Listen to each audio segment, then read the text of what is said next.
They say a man's legacy isn't what he leaves behind, but who he raises. For me, that legacy is my granddaughter, Emily.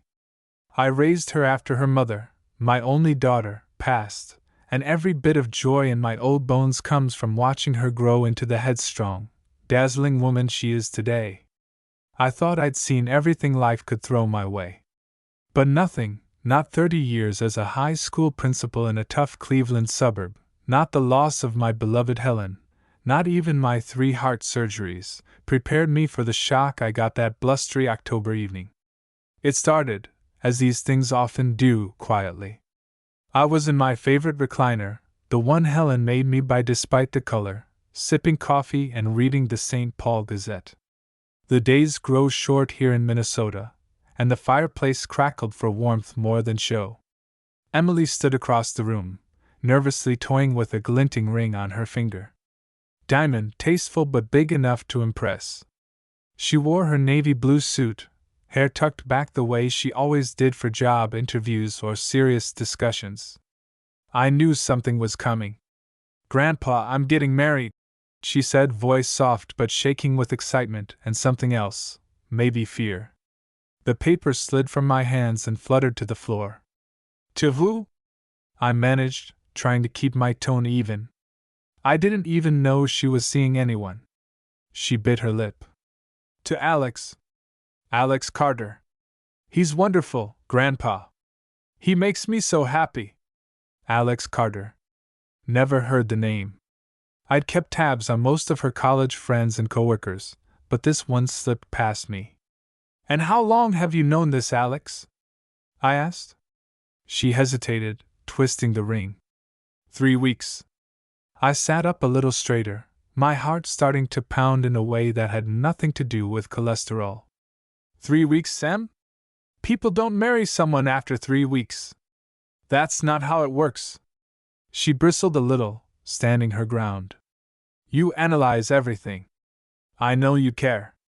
But this is real, Grandpa. We just clicked. I bit back the dozen arguments that wanted to tumble out, about trust, about knowing someone's family, about what it means to love and lose and stay anyway. Instead, I asked, "So when do I get to meet this miracle man?" She looked relieved, though her hands still shook. "He'd like to meet you too. Dinner tomorrow? Somewhere nice."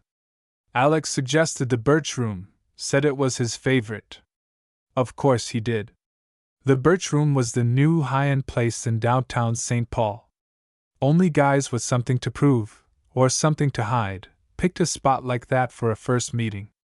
I nodded. All right. Tomorrow it is. As she left, her heels tapping out a nervous staccato on the hardwood, I found myself staring at the old family photos above the fireplace. Emily at 6, missing her front teeth. At 12, winning the science fair. At 20, her graduation. She'd always made her own choices, often stubborn, always bright. But this was different. 3 weeks. A ring. A stranger. That night, I didn't sleep much. I called up my old friend Walt, who still played poker with half the city council. "Walt, you ever heard of an Alex Carter? Young, flashy, likes the Birch Room?" Walt chuckled. "That place? Only tech money and troublemakers go there. You worried?" I sighed. "Of course I'm worried. But it's not my life. It's hers." "Be yourself, Joe," Walt said. "But keep your eyes open." The next day, I dressed in my Sunday best, old habits die hard, and arrived early. The Birch Room buzzed with business folks, young couples, the scent of pine and something expensive on the grill. I waited by the window, watching the first snowflakes swirl under the streetlight. At 7:15, Emily walked in, arm in arm with Alex Carter. He looked just as I'd pictured, sharp suit, hair perfectly in place, too confident by half. His handshake was firm, but there was a calculation in his eyes, like he was running numbers on me from the moment we sat down. He launched into his story, how he worked for some big, innovative software startup out of Minneapolis, How he just closed a deal with investors from California. How he and Emily had met at a tech conference. He talked fast, dropped names, and barely let Emily get a word in. When I asked about his family, he gave the broadest answers. Parents in Edina, Dad retired from law enforcement. Mom did volunteer work. No details. Nothing I could check. When he learned I was a retired school principal, he grinned and said, I guess you're used to dealing with stubborn kids. His tone was light, but the jab was clear. To him, I was just another old man, Emily's old man, a relic. But I'd learned a thing or two in my time. I let him talk, let him try to impress me with his expensive wine order, let him show off. The more he tried, the more I saw through him. He wasn't just arrogant. He was hiding something. As the night wound down, Emily excused herself to the restroom. Alex leaned in. Look, Mr. Morgan, he said. He hadn't even bothered to remember my last name correctly. I get that you're protective. But Emily's her own person now. I'll take care of her. That's all you need to know. The words stung, but I kept my poker face. Funny thing, Alex. Taking care of someone isn't just about money or confidence. It's about honesty. He smirked. Well, honesty's overrated, don't you think? Sometimes you have to bend the truth to get ahead. That's when I knew this was no ordinary fiancé. And tomorrow, when I met his family at their fancy house in Edina, I'd be ready for anything. I didn't sleep much that night. Old instincts kicked in, the same ones that woke me up at 3 a.m. when something was wrong at school, or when Helen coughed in her sleep that last winter. I kept replaying Alex's words, his smug grin, the way he'd called me Mr. Morgan. My name was Joseph Miller. He hadn't even bothered to check. Maybe he thought names were just details you could skip if you talked fast enough. Morning came gray and cold, the first serious snow sticking to the pines outside my window. I stood for a long while at Helen's old dresser, looking at her photo, her gentle eyes, her steady smile. What would you do? I asked, knowing she'd probably tell me to keep my heart open but my eyes sharp. By afternoon, Emily called to confirm dinner at Alex's parents' place. His folks are eager to meet you, she said. They're having a few other guests, too. It'll be fun. Fun. That word carried so much hope, so much trust. I promised her I'd be there with bells on, hung up, and immediately called Walt again. Got a weird feeling, I said. You want me to do a little digging? Walt replied. Old habits die hard, Joe. If you can. Just tell me if I need to worry about this Alex Carter. The drive out to Edina took nearly an hour. As I pulled up to the Carter's house, a glass sandstone mansion at the end of a cul-de-sac, I was struck by how new everything felt. No snow-shoveled footprints, no toys on the porch, not a hint of mess. Even the porch light glowed a perfect white. This wasn't a home, it was a statement. Alex met me at the door, grinning wider than ever. Glad you made it, Joe, he said, using my first name this time, as if we were suddenly friends. Inside I met his mother, Linda Carter, gracious but reserved, every hair in place, her handshake light as a feather.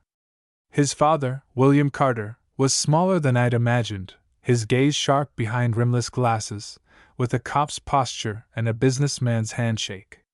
As we walked to the dining room, William Carter studied me the way I used to study students caught breaking the rules. So, you're Emily's grandfather, he said, voice low. Retired principal? That's right, I replied. Most of my life in education. He nodded, but didn't smile. Tough job these days. You must have seen your share of trouble. I met his eyes, letting him see I wasn't one to back down. Plenty. But I learned a lot about people, too. Dinner was a blur of small talk. Linda complimented Emily's dress, Alex talked up his recent trip to the West Coast, and William kept steering the conversation to change and moving forward. Emily, sweet as ever, tried to bridge the distance, but even she felt the tension. The Carter's house was beautiful but cold. Abstract art hung on the walls, and the table settings looked like they'd never been used. Midway through dinner, another guest arrived, a tall man in a tailored suit, salt and pepper hair, carrying himself with the easy confidence of someone used to being obeyed. Alex greeted him with too much enthusiasm. "Uncle Derek, this is Emily's grandpa, Joe." Uncle Derek smiled, but there was calculation in it. "Good to meet you, sir. I hear you're a legend in Minnesota education." "Just did my job," I said, wary of flattery. He laughed. "Still, not everyone makes it out of the system with their principles intact." I watched the way William and Derek exchanged looks. There was history there, something unspoken, and for a moment, Alex seemed almost nervous. Dessert came, pecan pie and coffee, all served on china that looked like it belonged in a museum. That's when William Carter leaned over, voice low. "So, Joe, what do you think of Alex? He's quite the catch, don't you think?" "I think he's ambitious," I replied carefully, "but I haven't known him long enough to judge." William's eyes narrowed, and for a second, the polite facade cracked. "He knows how to get what he wants. Always has. That's a good trait in this world." Something about the way he said it made the hairs on my neck stand up. Emily tried to change the subject, but Alex cut in. "You know, Grandpa Joe, times have changed since you ran a school. Young people today have to hustle, take risks, move fast." "Sometimes," I replied, "moving too fast gets you in trouble." He laughed, but it was forced. "Don't worry about me. I always land on my feet." There it was again, arrogance with an edge. I saw William shoot him a warning look, but Alex ignored it. After coffee, Linda asked Emily to help her in the kitchen.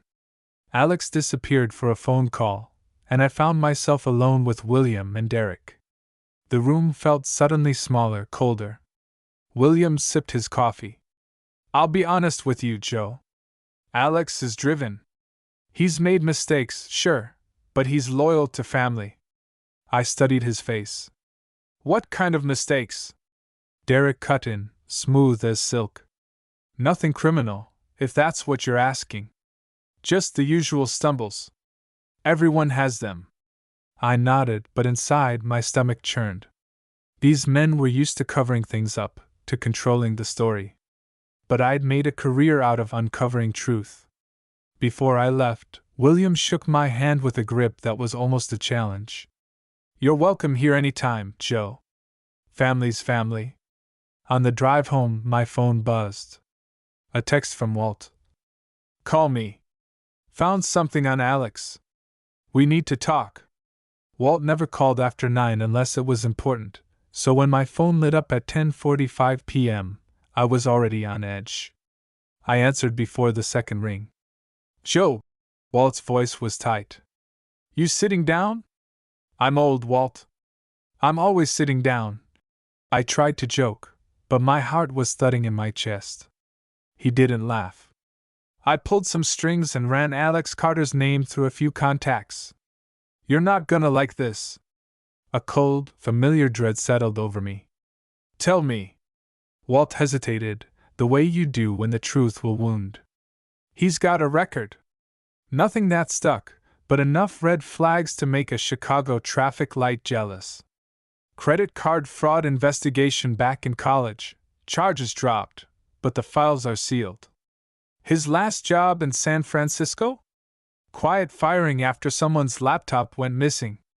And the startup he bragged about? Registered for 6 months, closed for non-payment of taxes last year." My mind reeled. Emily had always been trusting, always saw the good before the bad. "Did you tell her?" I asked, already knowing the answer. "No. That's your call," Walt said gently. "But Joe, this guy's family has connections. You need to be careful." I hung up and spent the rest of the night staring at the ceiling, trying to figure out how to tell Emily. Part of me wanted to charge over there right now, shake her awake, and make her see sense.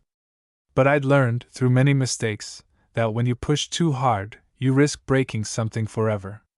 The next morning, I tried to keep things normal. Made oatmeal, read the paper, tried the crossword. But every headline blurred into the same anxious question: how do you protect someone who won't let you? Emily stopped by around noon, cheeks pink from the cold, carrying a bag of pastries from her favorite bakery. "Grandpa, you're up early," she teased, not knowing I hadn't slept at all. We sat at the kitchen table, the same table where I taught her to tie her shoes, to balance a checkbook, to say no to boys who didn't treat her right. Now here she was, grown and in love, and I was about to shatter her happiness. "I need to talk to you about Alex," I started gently, pouring coffee into 2 chipped mugs. Her face clouded instantly, lips pressing into a thin line. "If you're going to tell me he's not good enough." I raised a hand. Just listen. I'm not trying to control you. I just want you to know what I found out. Because you deserve the truth." She hesitated, then nodded, arms folded tight. I told her what Walt had found. The sealed investigation, the shady job history, the failed startup. I watched the hope drain out of her eyes, saw the old battle between her head and her heart play across her face. "He explained all that," she said quietly after a long silence. "He said his ex-girlfriend tried to frame him for stealing her credit card. And the job, they just didn't like him. The startup failed, but at least he tried. Grandpa, everyone's got a past." "True," I said, "but good men are honest about it. They don't hide behind stories or hope nobody digs deeper." She stared at her mug. "You never trust anyone, Grandpa. You never let your guard down." She was right in a way. Maybe I'd built my life around rules and vigilance. Maybe I'd taught her to be careful, and now I was watching it backfire. "Emily, all I want is for you to be safe," I said, voice softening. "You don't have to marry a saint. But you do have to marry someone who tells you the whole truth." She looked up, tears brimming but unshed. "I love him, Grandpa." I reached across the table, covering her hand with mine. "I know, sweetheart. But love isn't blind. Love sees the truth and chooses wisely." We sat in silence, the old house creaking with the wind outside. She squeezed my hand once, then stood up. "I need to think," she whispered, grabbing her coat and letting the screen door slam softly behind her. I watched her car disappear down the street, feeling more helpless than I had since Helen died. Some lessons you just couldn't teach, no matter how hard you tried. That night, I called Walt again. "Did you ever think," I asked, "that being a grandparent would be this hard?" He chuckled ruefully. "It never gets easier, Joe. But remember, Emily's tough. You raised her right." I wanted to believe that. But as the snow piled up against the windows, I couldn't shake the feeling that trouble was coming. The next day, the phone rang. Emily's number. I answered, heart pounding. "Grandpa," she said quietly, "Alex wants us to have dinner tonight, with his parents again. He said his father wants to talk." My mind raced. "Did you tell him about what I found?" She paused. "No. I want to hear what he says first." "All right," I said, trying to steady my voice. "I'll be there." As I hung up, my gut twisted with dread. I had the feeling that dinner wouldn't end quietly. Some truths have to be faced head-on, and I had a feeling we were about to hit one at full speed. By the time I pulled up to the Carter's house that evening, a damp sleet had started to fall, turning the roads slick and the air sharp with the smell of melting ice. The Carter street was silent, expensive SUVs glistening in driveways, porch lights casting a golden haze across the manicured lawns. I sat in the car for a moment, collecting myself, remembering Helen's advice. "You catch more truth with patience than with anger." Emily met me at the door, her face pale but determined. She squeezed my hand, a silent thank you for showing up despite everything. Alex stood behind her, perfectly composed, his smile polite but tight. "Glad you could make it, Joe," he said. I nodded, my words lost somewhere between suspicion and fatigue. Inside, the Carters' home was as immaculate as before, minimalist art, chrome fixtures, not a photograph in sight. William Carter greeted me with a handshake and a smile that didn't reach his eyes. "Joe, thanks for coming. We have a lot to discuss." His wife, Linda, offered a lukewarm greeting, already retreating to the kitchen to check on dinner. I followed the men into the den, a room filled with leather chairs and books that looked like they'd never been opened. Emily and Alex trailed in behind me, and Uncle Derek Forrester, as I'd learned, appeared again, this time with a manila folder tucked under his arm. William gestured for everyone to sit. I chose the chair nearest the door. "Old habits." "Joe," William began, his tone serious, "let's put all our cards on the table. You've been asking questions about Alex. That's your right as Emily's grandfather. I do the same from my family." Alex shifted in his seat, glancing anxiously at his father, who continued, "But we need to be clear about intentions here. My son may not be perfect, he's had his share of mistakes, as all young men do, but he's trying to build a future with your granddaughter. We want you to be part of that future, but we need to move forward, not dwell on old shadows." I studied his face, reading the subtle tension, the way his jaw worked as he spoke. Derek cleared his throat. "We know about the background check, Joe. And about the calls to your friend Walt." Alex looked away, his cheeks burning with embarrassment. Emily stared at the floor. I didn't flinch. "A man's got a right to know who's joining his family. You all know that." William nodded. "Of course. Which is why we want to clear up any confusion tonight." He nodded at Derek, who opened the folder and laid out a stack of documents on the coffee table. Derek spoke, his lawyer's voice calm. "There's no sealed conviction. The investigation in college? Alex's ex-girlfriend, as Emily said, tried to frame him after a nasty breakup. The university cleared him, but the file stayed confidential to protect both parties." He slid over a letter from the school, stamped and official. "As for the laptop," Derek continued, "that was a misunderstanding. Alex was accused because he signed for equipment as project manager. The real thief was caught 2 weeks later. The company issued a quiet apology, but didn't want a scandal. That's why his record's clean." I read the documents, feeling the knots in my chest loosen a little, but not all the way. "And the startup?" Alex finally spoke. "It failed. I took a risk, and it didn't work out. I could have told Emily more, but I was embarrassed." For a moment, the room was quiet except for the wind rattling against the window. Emily looked at me, her eyes searching for some sign of hope or acceptance. I nodded. "I appreciate the honesty tonight. I'm not trying to make trouble. I just needed to know that Emily's safe." William leaned back, the tension easing from his posture. "That's all any of us want. Family is complicated, but if we're honest, we can get through anything." Linda called us in for dinner then, and we moved to the dining room. The conversation shifted to safer topics: sports, weather, memories of holidays past. It was almost normal, almost warm, except for the sense that something still waited, just beneath the surface, unresolved. Halfway through dessert, William turned to me, his voice softer. "Joe, I lost my own father young. Never got to ask him the questions I needed to. I hope you'll stick around, even after the wedding." I saw, for the first time, a flicker of real humility. Maybe he built all this armor because he'd lost too much before. I nodded. "Emily is all I have left. I just want her to be happy." Later, as I said my goodbyes in the entryway, Alex shook my hand. "I know I have a lot to prove, sir. I hope I get the chance."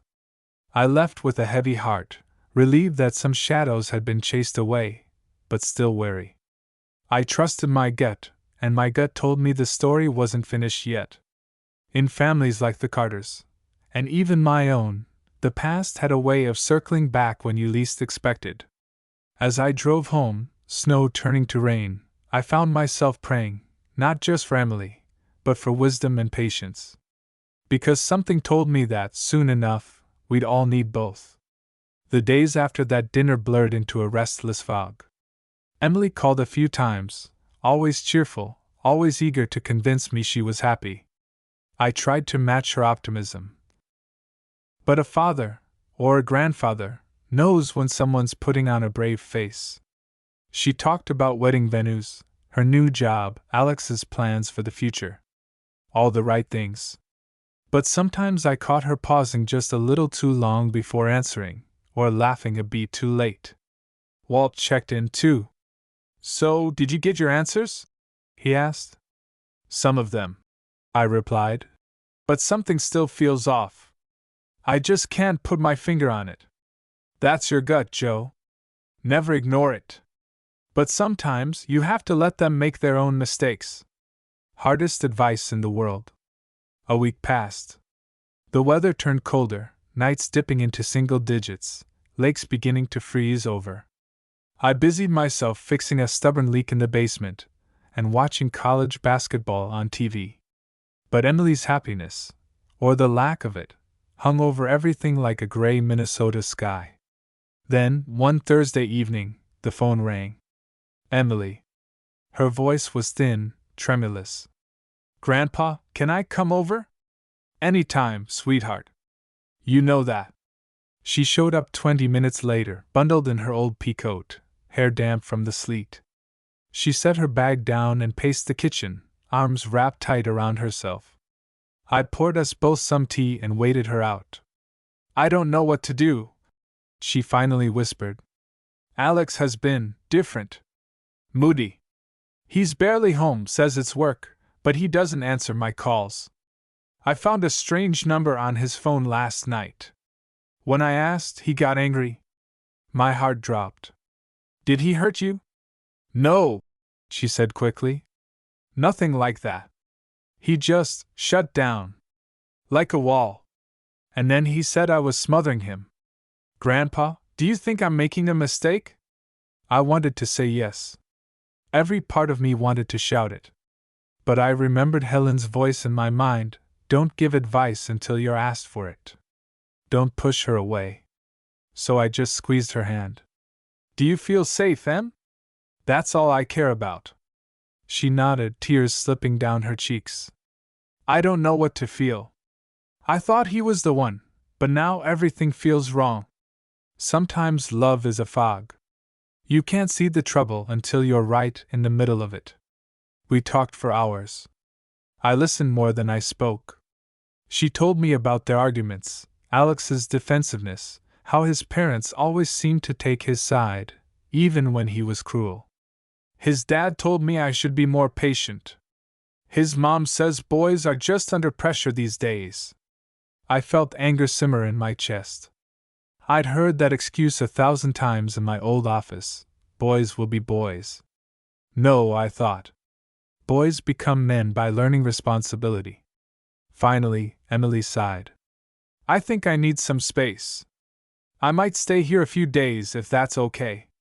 "You never have to ask," I said. "This house is yours as long as I'm here." That night she curled up on the old sofa in the den, wrapped in Helen's favorite quilt. I sat at the kitchen table, staring at the dark outside, listening to the wind rattle the window panes. I wished, for the 100th time, that Helen were still here. She'd always known what to say. The next day, Alex called. I answered. "Where's Emily?" His voice was sharp, demanding. "She's here. Taking a little break." A long silence. "Is she coming back?" "I don't know, Alex. She needs time. Give her that, at least." He hung up without saying goodbye. Emily spent the weekend helping me around the house, making pancakes, sorting old photographs, sitting quietly on the porch swing even when the cold turned her cheeks pink. She cried sometimes, but she also smiled, real and honest, in a way I hadn't seen in months. Monday morning, she got a text from Alex. "I'm sorry. Let's talk." She stared at the screen a long time. "Should I go?" she asked me. I shook my head. "Don't go because you're afraid, or because you feel guilty. Go only if you want to find out if there's anything worth saving." She nodded, squared her shoulders, and drove off. I watched her taillights disappear, praying she'd have the strength to do what was right for her, not anyone else. Late that night she returned. Her eyes were red, but her voice was steady. "It's over," she said quietly. "He begged, he blamed, he cried. But I could see it in his eyes, he doesn't respect me." He never did. I held her, feeling her sobs shake us both. "I'm so proud of you," I whispered. "You deserve someone who sees you, all of you, and chooses you, every day." She laughed, a wet, grateful sound. "Thank you, Grandpa, for everything." And as I sat with her in the silence, I realized that sometimes the hardest lessons are the ones we learn ourselves, and that, finally, my girl was ready to start her life on her own terms. But as winter deepened outside, I had a feeling this wasn't quite the end. Because when a man like William Carter feels his family's reputation is at stake, there's always another storm on the horizon. Winter pressed in, sharp and heavy. Emily slowly found her old self again. She signed up for yoga classes, volunteered at the community library, called her friends for long, healing walks through the frozen city parks. Still, every so often I'd catch her staring into her mug or walking to the mailbox just a little too fast, as if she half expected Alex to show up. But Alex didn't come. Instead, trouble arrived by mail. One afternoon, as sleet rattled the windows, I found a thick white envelope on my porch. No return address, just my name in blocky handwriting. I opened it at the kitchen table, and my heart sank as I flipped through the pages. Legal threats, all signed by Derek Forrester, Alex's uncle, the Carter family attorney. "Dear Mr. Miller, this letter serves as notice that you have intentionally interfered with the engagement of Alexander Carter and Emily Miller, resulting in substantial emotional and reputational harm to the Carter family." It went on for 4 pages, full of legalese and veiled threats about damages, harassment, and public defamation. I recognized most of the tricks: pressure, intimidation, hoping I'd back down or call Emily and beg her to make amends. I called Walt immediately. He whistled when he heard the story. "You need me to get you a lawyer?" "Not yet," I said. "But I'll need a witness." He showed up the next morning with donuts and a thermos of coffee, just like we used to do before school meetings back in the day. We read the letter together, and by the time we'd finished, Walt's jaw was tight. "They're bluffing, Joe. But they're counting on you being scared."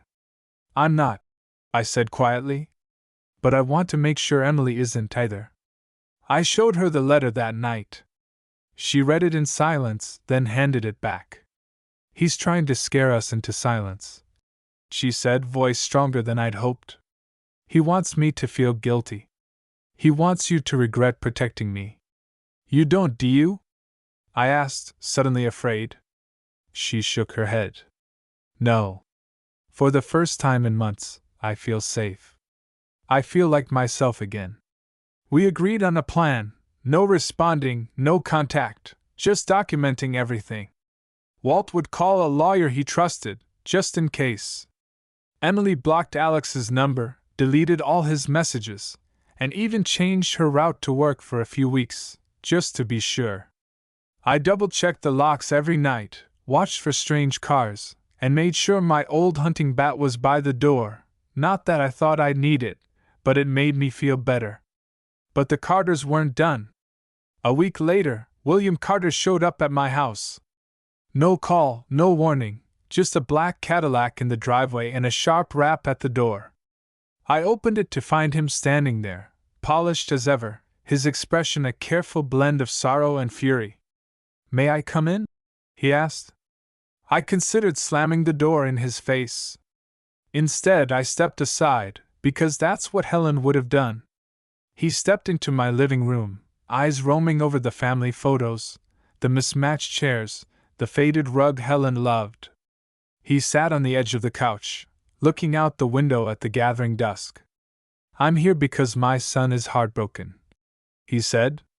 "Because my wife is in tears every night, and my family name is being whispered about all over Edina. I came to ask, no, to beg, you to let Emily reconsider. To help us heal this rift." His voice was almost convincing. But I saw past it, the politician's polish, the lawyer's pleading.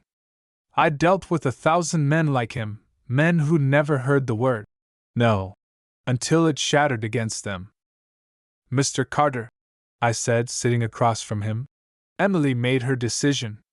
She's not coming back. You can't bully her into loving someone who lied to her, and you can't scare me with lawsuits."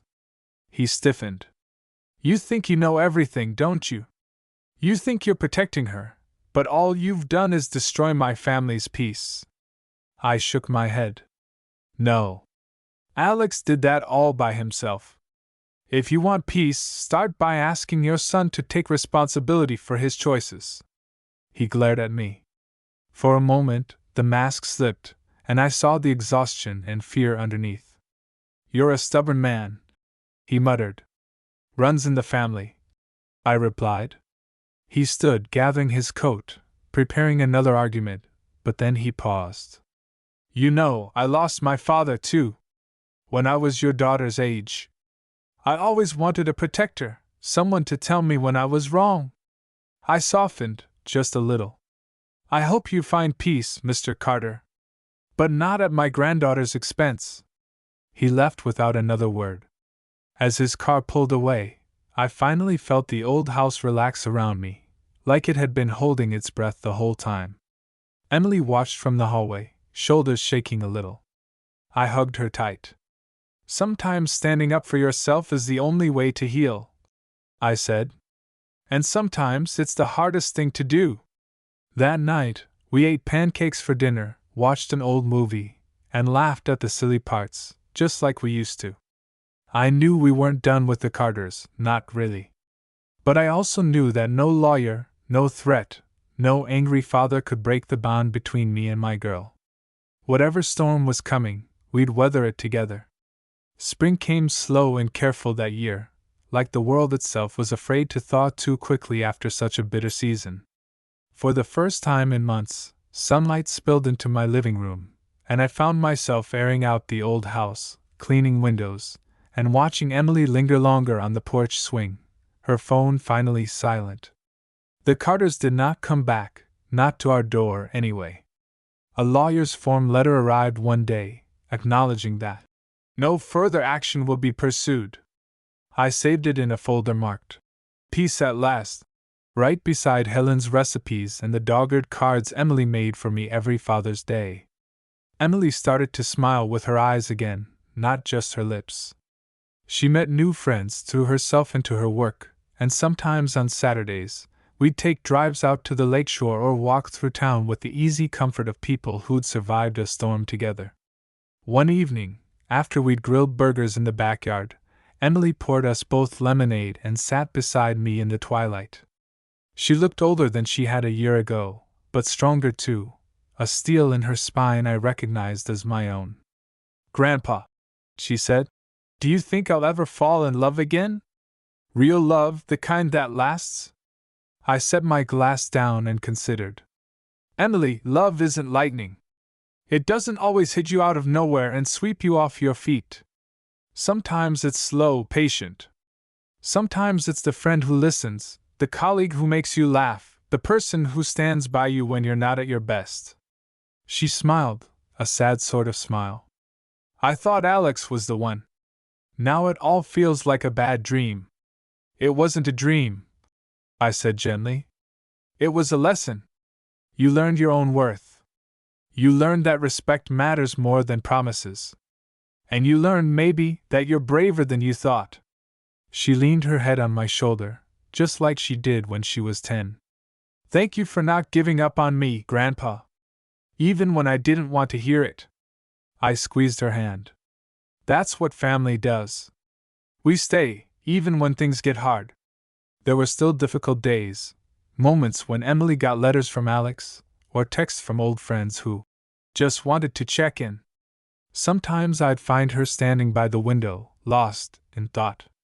But those moments grew fewer and further between. She began to talk about grad school, about traveling west, maybe even moving to Seattle for a fresh start. I encouraged her, even when my own heart ached at the thought of her leaving. Because I knew now what Helen had always known: real love means letting go, trusting that the people you raised will fly, not fall. One Sunday, we attended church together. Folks who'd heard all the gossip came over after the service, some with awkward apologies, some with quiet nods of respect. Even Walt stopped by with a box of donuts, announcing that the weather finally broke, so I figured you two would want a treat. In late April, Emily received an acceptance letter from a university out west. She danced around the kitchen, waving the envelope, laughter echoing off the walls. I watched her, proud and bittersweet, remembering the little girl who once asked if dreams had a weight, and how I'd told her, "Only if you don't chase them." As we packed her bags in June, she hugged me tight. "I'm going to miss you, Grandpa." I swallowed the lump in my throat. "Just promise you'll call. And if you ever need me, I'll be on the next plane." She laughed, brushing away tears. "Deal." The morning she left, I stood on the porch, watching her car turn out of the driveway. The house was quieter, emptier, but I wasn't lonely. I was filled with something better: the calm after the storm, the knowledge that I'd done right by the person who mattered most. I sat down in my old chair by the window, opened the Gazette, and let the light fill the room. Because that's what grandfathers do. We stand guard, we weather storms, and when the time comes, we let go with love and pride. And somewhere out there, I hoped, a good man would one day earn her trust, not with words or promises, but by showing up, day after day, the way family always is.